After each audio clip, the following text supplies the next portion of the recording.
Andres Sanchez, there are four big themes over in bonds that you're watching, and the first one is lower rates for longer.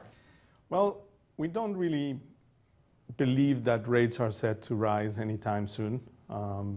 There is a huge pile of debt that the governments in the developed world still hold, and the central banks very well know that that debt needs to be refinanced. And so they are likely to leave rates very low for a prolonged period of time to allow the government to refinance that debt. But at the same time, these are economies that are not growing very fast, so inflation is not really a threat.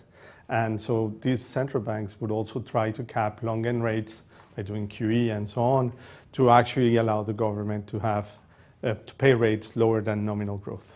And another big theme you're watching is more problems in Europe. You think that the euro crisis will continue, so maybe see more countries following Great Britain's lead? Oh, yes. In a nutshell, yes. Longer term, we see the Eurozone breaking up further.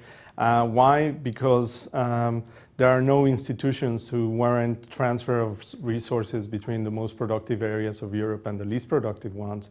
And there is no proper banking union that enables governments to recapitalize their banks without actually increasing the debt burden of those individual governments. All right. And then over in Japan, you say Abenomics is still an experiment. We're seeing the yen at about 103 here. That's right. Abenomics has been an experiment since Abe has been in power.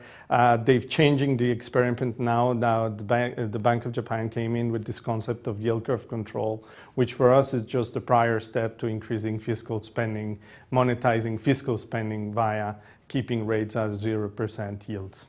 All right. Fourth big theme in bonds you're watching, China's transition to a consumer-based economy. How is it going right now?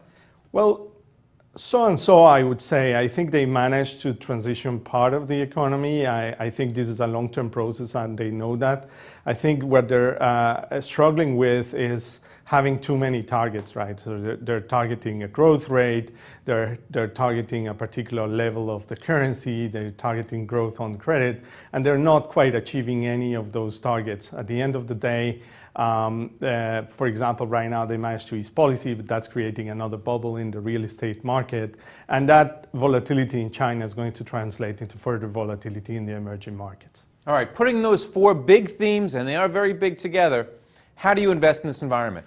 Well, for a rates low for long theme, what we like is a long duration in the long end of the US Treasury curve, which is still pricing a terminal Fed funds rate that, in our view, seems to be way too optimistic.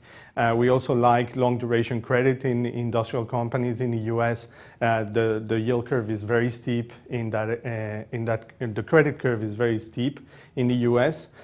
We also, relating to our European crisis theme, we like subordinated financial bonds in Europe and couple that with being short actual Italian government bonds. Then for our Abenomics theme, our main trade is really being long the yen versus the Korean won.